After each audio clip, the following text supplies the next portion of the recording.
Le sujet de la rémunération des youtubeurs de manière générale et plus particulièrement des youtubeurs noirs, parce que vous savez que dans notre communauté, on donne la force, mais les sous, c'est difficile de les sortir.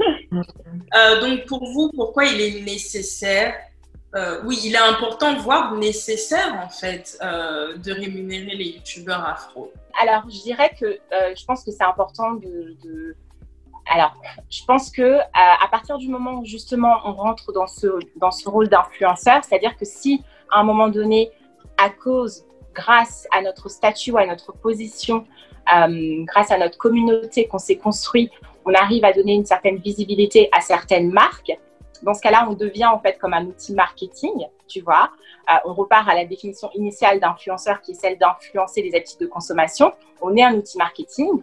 Toute entreprise investit dans le marketing avec un retour sur investissement. Donc, c'est normal qu'on soit rémunéré de la même manière que l'entreprise aurait payé pour avoir de la publicité à la télé ou via les réseaux sociaux, etc.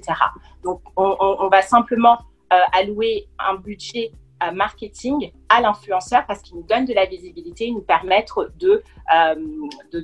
d'acquérir plus de clients grâce à son audience qu'il a lui-même construit.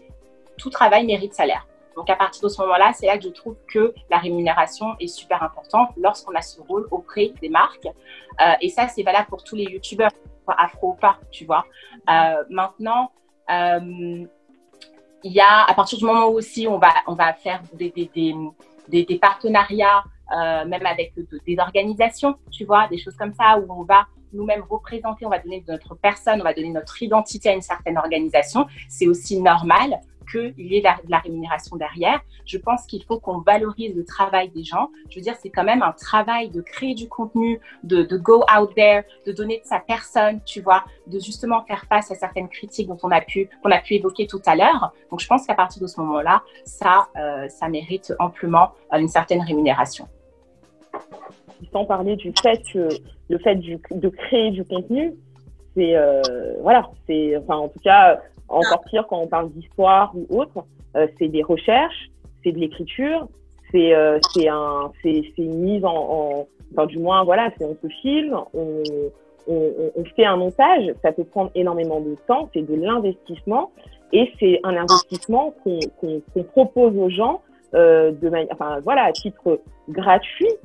Bien sûr, parce que concrètement, quand on le poste, c'est sans, voilà, on n'a on est sûr de rien en fait. On n'est même pas sûr qu'on aura ne serait-ce que 10 vues. Et donc, quand on fait la moindre des choses, c'est quand on regarde, qu'on aime et qu'en plus de ça, on demande encore, et ben il faut soutenir. Et le soutien, il passe par bien sûr les mots, les messages, les encouragements, mais aussi en pensant à la personne prend du temps pour faire un contenu qui me plaît réellement. Si je veux vraiment la soutenir, c'est aussi à titre financier. Je peux l'aider à soutenir financièrement. Donc ouais, je pense que c'est très important. Et malheureusement, comme tu le disais, Gigi, très souvent, il y a, enfin voilà, dans la communauté afro, bien sûr pas partout, heureusement d'ailleurs, mais très souvent il y a cette petite pensée de tu fais ton truc, c'est bien, mais me demande pas de payer, c'est pas si bien que ça. Quand on commence à parler d'argent, là, subitement, c'est plus si bien que ça mérite plus autant. Donc, du coup, c'est important de délivrer ces messages-là, de changer. Ce mindset, désolée, vous m'entendez? Ouais. Voilà. C'est important de travailler sur ce mindset, de faire en sorte de changer ce mindset et de comprendre de manière concrète ce que c'est que créer du contenu. Là, aujourd'hui, il y a pas mal de moyens, il y a les Tipeee et tout, il y en a qui mettent en place ça pour justement réussir à avoir une aide financière. Et puis en 10 ans, tout simplement, en 10 ans dans leurs vidéos, voilà, moi je prends beaucoup de temps pour faire ce que vous aimez, donc soutenez-moi. Et c'est comme ça que voilà, il faut aussi pouvoir en parler librement et sans être taxé de voleuse ou autre. Il faut pouvoir le dire, j'ai besoin de votre soutien. Et ça, voilà, je pense qu'il y en a de plus en plus qui le font et ça aide à changer les mentalités. Ouais. Debbie? Ouais, après, tout travail mérite salaire, encore une fois, mais je dirais que c'est pas une obligation, enfin, c'est pas une obligation, mais c'est nécessaire. c'est nécessaire pour nous, pour la communauté. Voilà, déjà, consommer noir, déjà, c'est un grand pas. Déjà, juste au moins, le fait de soutenir vos youtubeuses afro, bah, c'est déjà le black bar. Je sais pas si, voilà. Et encore une fois, après, pour moi, c'est un choix personnel. C'est un choix personnel. Enfin, personne nous a obligés concernant la rémunération. Si on est là, enfin, moi, pour ma part, c'est parce que je le veux avant tout. Et après, c'est vrai qu'à la longue, oui, c'est vrai qu'au bout d'un moment, oui, tu veux te faire rémunérer. Enfin, je peux comprendre parce que c'est du travail derrière, encore une fois. Et encore une fois, après, par la suite, la rémunération, pour moi, c'est le fruit de notre travail qui, selon moi, a été bien fait. Voilà, pour faire court. Ouais.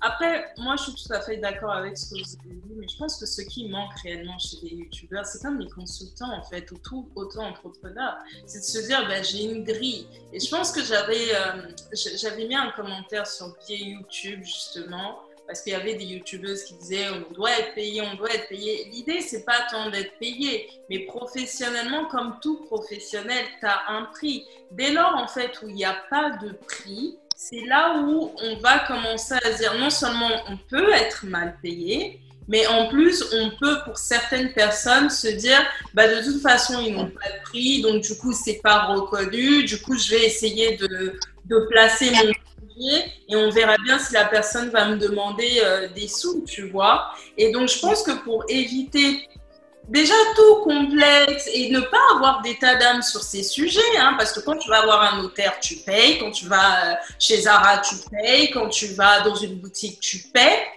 Eh ben, il faut avoir un prix, il faut se dire, bah, écoutez, moi, mon tarif pour une prestation, un prix. Et peu importe en fait la prestation, c'est sûr que quand tu fais une interview, ça va pas être le même prix que quand une entreprise va te demander de promouvoir un produit au travers soit une vidéo ou soit une photo. C'est pas le même temps, c'est pas la même préparation, donc forcément le prix sera beaucoup plus cher et c'est normal.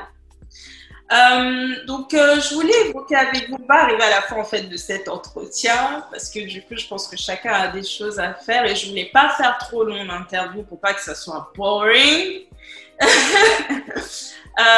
Du coup, je voulais savoir un petit peu quels sont les prochains projets pour chacune d'entre vous. Et après, on jouera un petit jeu. Alors moi, ça serait d'écrire des livres pour les jeunes. Voilà, les jeunes en primaire, au collège, au lycée. Voilà, sur l'histoire noire. Voilà, pour qu'ils gagnent en estime de soi. Parce que les manuels scolaires, apprendre à l'école primaire, voilà, l'esclavage, la colonisation, ça va 2 minutes. Enfin, j'aimerais bien que les enfants en primaire, ils connaissent Toussaint Louverture, ils connaissent Jean-Jacques Dessalines, etc. Ils savent ce que Napoléon a fait en Guadeloupe, ce qu'il a fait en Haïti, première République noire, voilà, etc. Enfin, pour moi, j'aimerais bien écrire des livres, voilà, pour les jeunes générations, voilà, pour pas les mettre dans des complexes d'infériorité comme nous on a pu l'être en étant petits, voilà, esclavage, colonisation, voilà, c'est ça. Et aussi faire un voyage, faire le tour de l'Afrique et montrer tous les aspects super beaux en mode c'est Wakanda. Voilà, montrer tous les aspects dans ma télé-réalité en Afrique, voilà mes projets. Alors moi, mes projets, c'est donc vraiment de continuer à mon niveau, à mettre la pierre à l'édifice pour l'élévation de la communauté noire et à impacter positivement la communauté en délivrant toujours des messages qui sont remplis de sagesse et de positivité parce que je pense que c'est ce dont vraiment nous avons besoin, toujours dans l'accompagnement et dans la construction d'un mindset et dans la déconstruction de toute cette aliénation qui nous tire vers le bas en fait, et donc qui nous tire vers le bas et qui nous empêche d'avancer. Donc c'est vraiment ça, continuer à délivrer ces messages-là. C'est aussi à travers Black Connection que j'ai fondé il y a quelques mois, mettre en valeur, mettre en lumière les Black-owned business, parce que comme je disais tout à l'heure, je pense que l'économie est un pilier fondamental, est un pilier sur lequel on doit vraiment s'appuyer en tant que communauté pour s'élever. Donc, mettre en valeur les Black-owned business, mettre en valeur les entrepreneurs, qui sont aussi des personnes clés dans l'élévation de la communauté d'un point de vue plus général. Mettre en valeur les belles initiatives de la communauté tout simplement, parce que je pense qu'on est assez matraqué de choses négatives, d'actualités négatives, de nouvelles qui sont toujours macabres, et que c'est bien de toujours contrebalancer ça avec toutes les choses positives qui se font, parce que pour arriver à avoir un résultat positif, il faut penser positivement. Donc j'ai envie de me donner cette mission d'apporter tous ces éléments-là à la communauté et de venir en service vraiment aux entrepreneurs, aux entreprises, au Black-owned business, et à travers le développement de Black Connection dans les mois à venir. Super. Donc, voilà. Eh bien, moi, on va dire que mon projet à court terme, ce serait justement de propager les histoires politiques du continent, en fait, du continent africain, pour qu'on comprenne un peu mieux les mécanismes politiques africains, et puis surtout qu'on comprenne pourquoi aujourd'hui on est dans cette situation-là, en vue de trouver des solutions ensemble pour ne pas reproduire les mêmes erreurs du passé. Donc c'est vraiment, moi, mon projet à court terme, vraiment propager tout ceci.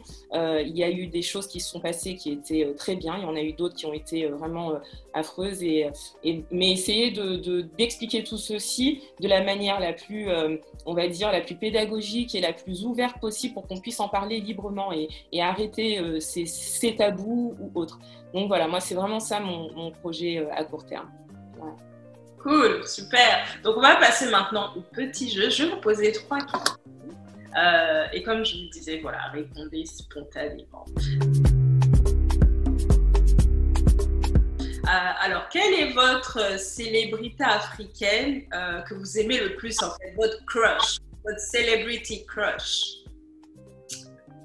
Mort ou vivant? Mort ou vivant? T'es muté, ton micro est fermé. Je dis, j'ai pas bien entendu. J'ai dit mort ou vivant? Bonne question. Écoute, je pense qu'il doit être vivant si c'est ton crush. T'as au moins eu l'occasion de le voir. Oh, you mean a crush. Ok, moi je pensais crush, tu disais crush pour les idées, crush pour le mindset, tu vois, crush pour la façon de penser. Ça peut être du coup mort, hein, mais bon. Tout à fait, tu as raison. Écoute, quel est ton crush, ton celebrity crush? Waouh, c'est difficile à dire, franchement.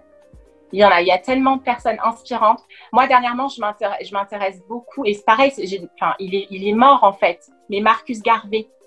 En fait, moi, j'ai des périodes, voilà, par exemple, aujourd'hui, pendant un laps de temps, je vais vraiment apprendre sur telle personne, sur une autre personne, et en ce moment, c'est Marcus Garvey. Je me plonge dans son histoire, dans son courant de pensée, et il est incroyable. Du coup, là, je sais pas, j'aurais tendance à te dire ça, mais autant tu me poses la question la semaine prochaine, parce que j'aurais commencé à apprendre plus sur l'histoire d'une autre personnalité, ça sera quelqu'un d'autre, tu vois. Donc, c'est très difficile de choisir, mais à l'instant T, si je dois aller boire un café avec quelqu'un, ça serait Marcus Garvey. Alors moi, ce serait comme toujours, hein, ça a toujours été le cas d'ailleurs, donc en personne morte malheureusement, ce serait Thomas Sankara. C'est d'ailleurs pour ça que j'ai fait ma première vidéo sur lui, même si politiquement il a fait beaucoup d'erreurs, et ça je n'en disconviens pas, mais en tout cas c'était un homme vraiment intègre, qui était à cheval sur sa vision des choses, un vrai visionnaire. Et s'il était resté en vie, donc s'il avait fait des meilleurs choix, on va dire stratégiques, il aurait pu faire de très très très grandes choses pour l'Afrique. Et je pense vraiment que son idéologie doit vraiment être analysée et reprise à l'heure actuelle lorsqu'on parle justement de développement africain, etc. Donc je dirais lui. Après, en star africaine, là c'est un Britannique, mais il est d'origine ghanéenne, il me semble. Si on doit parler juste beauté, ce serait Idriss Elba. Alors moi c'est Idriss Elba. Donc...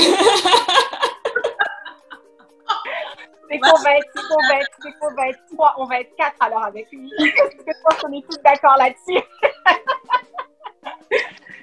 Le mec, il met tout le monde d'accord. Mais bon. Vas-y, Déby, hein. Malcolm X. Malcolm X. Pour son communautarisme. Ouais, Malcolm X. Parce que, contrairement à Martin Luther King, il a compris qu'il fallait pas quémander chez les autres. Et il fallait se renforcer nous-mêmes et il fallait créer quelque chose entre nous. Et donc, du coup, c'est Malcolm X. Et si j'aurais pu remonter le temps, enfin, je pense que j'aurais vraiment emmené tout le monde à l'écouter, mais vraiment. Je pense qu'on serait pas... Voilà.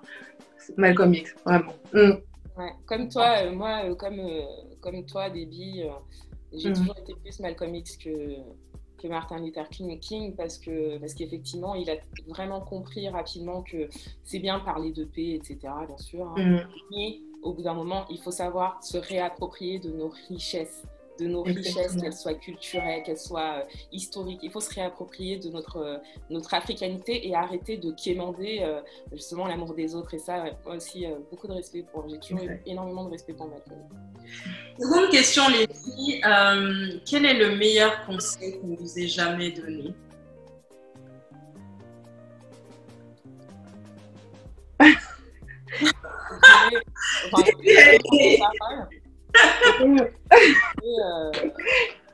Personnellement, que c'est de ne jamais prendre de décision en fonction du regard des autres, que ce soit la famille, les amis, les proches, peu importe qui, ou même les gens de l'extérieur. Toujours prendre des décisions en fonction de moi, qu'il n'y a pas de limite temporelle dans la vie, qu'il n'y a pas de limite... voilà, il n'y a pas de limite en fait. Ce que tu veux, tu peux l'avoir, mais fais abstraction de toute l'influence que peuvent avoir les autres sur les choix que tu peux faire. Voilà. Je pense que c'est le meilleur conseil qu'il m'a donné. Stéphie, Déby? Réfléchis. Non, moi je dirais, c'est une phrase de Will Smith. C'est une phrase de lui À la recherche du bonheur, je crois. Il disait à son fils, si tu es capable de faire quelque chose, fais-le. Les gens qui te disent que tu es incapable te diront... Ouais, les gens qui sont incapables te diront que tu es incapable. Ouais, c'est plutôt ça. Alors moi, j'ai deux choses qui me viennent à l'esprit. Le premier, c'est une phrase de Nelson Mandela qui dit que les gagnants sont simplement des rêveurs qui n'ont jamais cessé, qui n'ont jamais abandonné. Et donc, c'est vraiment cette idée de résilience, de toujours y croire, et le fait on a un pouvoir en nous qui est immense. Et on a le pouvoir de construire notre propre réalité et d'accomplir ce qu'on veut dans la vie. Et il faut juste être résilient, ne jamais abandonner et bien sûr agir, tu vois. Donc, cette idée-là. Et puis, la deuxième que j'ai eue récemment d'un ami que j'ai rencontré il n'y a pas longtemps, justement quand j'ai commencé à créer du contenu et à être un peu plus visible, il m'a dit, écoute Stéphanie, et ça c'est quelque chose que j'ai partagé avec Diana, justement parce qu'elle aussi elle est dans cette mouvance-là. Il m'a dit, écoute Stéphanie, par rapport à ce que tu fais, par rapport à ton identité, à qui tu es, tu vas attirer de tout. Tu vois, tu vas attirer de tout. Les gens vont venir te parler, te proposer des choses, etc. Tu vas attirer autant de bien que de mal. C'est à toi après d'avoir le discernement de vraiment ne pas dire oui à tout et de pouvoir te concentrer sur ce qui est bien. Voilà, tu attireras de tout. Concentre-toi sur ce qui est bien. Donc voilà également l'autre conseil que j'ai beaucoup apprécié et que je pense que je prendrai. Que j'aurai toujours. Ouais. Et dernière question, si vous deviez claquer les doigts et changer quelque chose, quelle serait cette chose-là? Extérieur ou intérieur? Alors là, les filles, libre à vous. Vous êtes trop intelligentes en fait. La question est simple.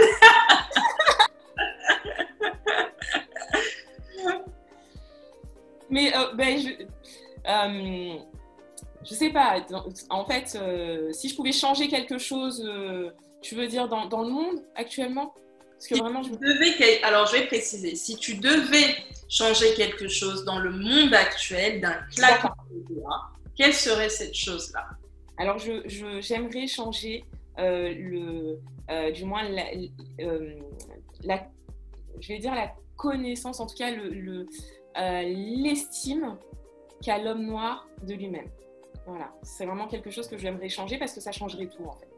Tout changerait à ce moment-là, tu vois. Cool. Stéphie? Moi, je dissiperais en fait une seule chose, parce que pour moi, c'est vraiment la chose qui nous manque beaucoup et qui fait qu'on se retrouve avec une telle histoire et avec un tel présent. C'est juste dissiper de l'amour, en fait, dans le cœur du plus grand nombre. Parce que l'amour, c'est vraiment la chose la plus importante, en fait, pour l'humanité. L'amour, déjà, qu'on a envers soi-même, parce que quand on s'aime, il y a des choses qu'on ne fait pas. Il y a une affirmation, une estime de soi qui fait qu'on ne peut pas se comporter avec l'autre quand nous-mêmes on s'aime. Donc, c'est vraiment ça. Et puis, l'amour qu'on a envers son prochain, tout simplement. Avec l'amour, on n'est pas dans tous ces conflits, on n'est pas dans cette malveillance, on n'est pas dans toute cette actualité. Quand on voit comment le monde tourne en ce moment, toutes les actualités, tout ce qui se passe en Afrique, ici dans le monde, avec le terrorisme et toutes ces choses-là, c'est simplement un manque d'amour personnel qui forcément conduit à un manque d'amour envers son prochain parce qu'on ne donne que ce qu'on a, tu vois.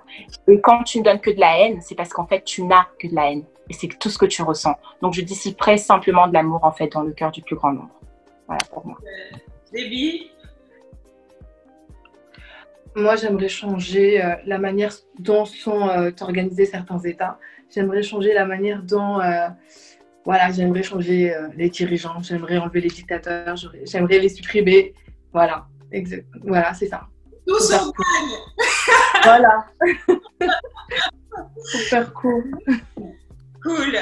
Écoutez, on arrive à la fin de cette interview de ce Girl Talk. Je suis tellement contente d'avoir passé ce moment avec vous. C'était fun.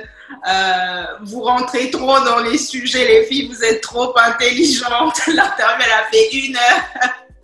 Mais c'est hyper intéressant. Je vais vous laisser dire aux gens de ma chaîne où ils peuvent vous contacter. Donc, on peut vous trouver sur les réseaux sociaux. Allez-y. Alors moi, vous pouvez me trouver sur Instagram avec l'arrobase @IamDianaNK. Sinon, donc sur Facebook, sur la page Diana NK, tout simplement. Alors moi, vous pouvez me trouver également sur Instagram avec le @Stefy_KSI, donc STE2FY_KSI. Et j'ai, il y a quelques heures, ouvert ma chaîne YouTube parce que jusqu'à présent, je mettais tout mon contenu sur Instagram en IGTV. Maintenant, je fais partie du YouTube Game. Vous pouvez aussi me trouver sur YouTube avec le nom Miss Stefy. Donc voilà les 2 endroits où vous pouvez me trouver. Et également sur la page Black Connection qui est du coup ma société. Voilà. Je suis désolée, je vais rajouter qu'on peut me trouver sur ma page aussi, donc sur ma page YouTube, Diana NK. Alors moi, vous pouvez me trouver sur ma page YouTube et sur ma page Instagram, c'est le même prénom, donc Déby Miaz, D-E-B-Y, Miaz, M-I-A-Z. Voilà, merci. Cool. Les filles, si vous avez un mot de la fin, c'est maintenant. Sinon, je vais vous souhaiter un bon week-end.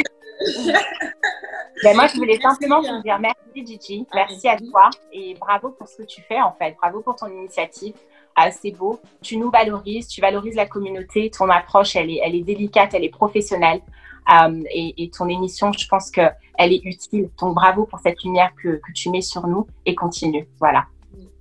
Merci. Comme Stéphanie, je tiens vraiment à te remercier Gigi, je pense qu'elle a tout dit. Merci pour tout ce que tu fais, merci pour ton initiative, merci de nous avoir réunis aujourd'hui, de nous avoir permis justement d'échanger, c'est tellement enrichissant. Donc mille merci à toi Gigi pour tout ce que tu fais. Merci. Déby, un mot de la fin. Merci à toi, merci pour cette visibilité, merci j'espère qu'on pourra encore refaire encore d'autres vidéos comme ça. Voilà, j'espère pour une prochaine en tout cas. Ouais, bien quelqu'un dans la sauce. On attend que tu mettes quelqu'un dans la sauce. Comme ça. Moi, je veux des gens dans la sauce. C'est plus marrant. Bravo à Diana, bravo à Déby aussi. Franchement, longue vie à vos chaînes. Bravo pour tout ce que vous faites aussi. Continuez. Merci à toi aussi. Bravo, Steph.